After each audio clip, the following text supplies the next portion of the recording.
നീ പീഡിപ്പിച്ച പെൺകുട്ടിയോട് തെളിവ് നശിപ്പിക്കാനായിട്ട് നിന്റെ വോയിസ് പുറത്തു വന്നതില് പെൺകുട്ടിയുടെ സമ്മതപ്രകാരമല്ലാതെ അബോർഷൻ ചെയ്യാൻ നിർബന്ധിക്കുന്ന വോയിസ് മാത്രം മതി ഇന്ത്യൻ ശിക്ഷാ നിയമം അനുസരിച്ച് നിന്നെ പിടിച്ച് അകത്തിടാൻ. ഇപ്പോഴും നീ ഉപാധികളോടെ ജാമ്യത്തിലാടാ. ഒരു ദിവസം കൊണ്ട് എല്ലാം അവസാനിക്കുന്നില്ലല്ലോ.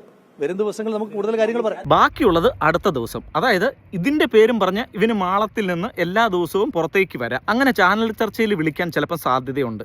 അങ്ങനെ വന്നിട്ട് ഇവനൊരു എമർജൻസി എൻട്രി ഉണ്ടല്ലോ നേടിയെടുത്തതിന് ശേഷം ഇവന് പുണ്യവാളനാകാനുള്ള ഒരു ശ്രമം കൊള്ളാം, നടക്കട്ടെ. ഞാൻ പറഞ്ഞിട്ട് ഇനിയിപ്പോൾ ഒറ്റ വഴിയുള്ളൂ കോൺഗ്രസിന്. ഉമ്മൻചാണ്ടിയെ പോലെ ഇവനെ അങ്ങ് വിശുദ്ധനായിട്ട് പ്രഖ്യാപിക്കുക കോൺഗ്രസിൽ. ഇനി താങ്കൾ എന്നിലേക്കാണ് ഈ വിഷയം വരുമ്പോഴും എത്തിക്കാൻ ശ്രമിക്കുന്നതെങ്കിൽ അത് കോടതിയുടെ പരിഗണനയിൽ ഉണ്ടല്ലോ. എന്റെ വിഷയം വരുമ്പോ അത് കോടതിയുടെ പരിഗണനയില്. ആളൊരു പാവം മാന്യനാ കേട്ടോ. നിനക്കിനും പറ്റുന്ന പണി വല്ല കോണ്ടത്തിന്റെയും ബ്രാൻഡ് അംബാസിഡറായിട്ട് പോവുക. അതാകുമ്പോ മുൻകാല പ്രാബല്യത്തോടെ എക്സ്പീരിയൻസ് ഒക്കെ ഉള്ളത് കൊണ്ട് വലിയ ഇന്റർവ്യൂ ഒന്നും അറ്റൻഡ് ചെയ്യേണ്ട കാര്യമായിട്ട് വരില്ല. എടാ, നീ 10-14 ദിവസം ജയിലിൽ കിടന്ന എന്താ സ്വാതന്ത്ര്യ സമരത്തിൽ പങ്കെടുത്തിട്ടാണെന്നാണോ നിന്റെ വിചാരം? ഇവിടെ വന്ന് ഈ കൊണയടിക്കാൻ. ഇതൊക്കെ കേട്ട് കേരളത്തിലെ ജനങ്ങൾ അങ്ങ് വിശ്വസിച്ചിട്ട് മണ്ടന്മാരാവുന്നു. പണ്ടത്തെ പോലെ ഇവന്റെ വിചാരം എന്താണെന്ന് അറിയാമോ? മാധ്യമപ്രവർത്തകരൊക്കെ വന്ന് ഇവന്റെ വാക്ക് വേദവാക്യം പോലെ കേട്ടിട്ട് അങ്ങ് പോകുന്ന. തിരിച്ചു ചോദിക്കാൻ തുടങ്ങിയപ്പോഴത്തേനുണ്ടല്ലോ ആളിയം പേട്ട്.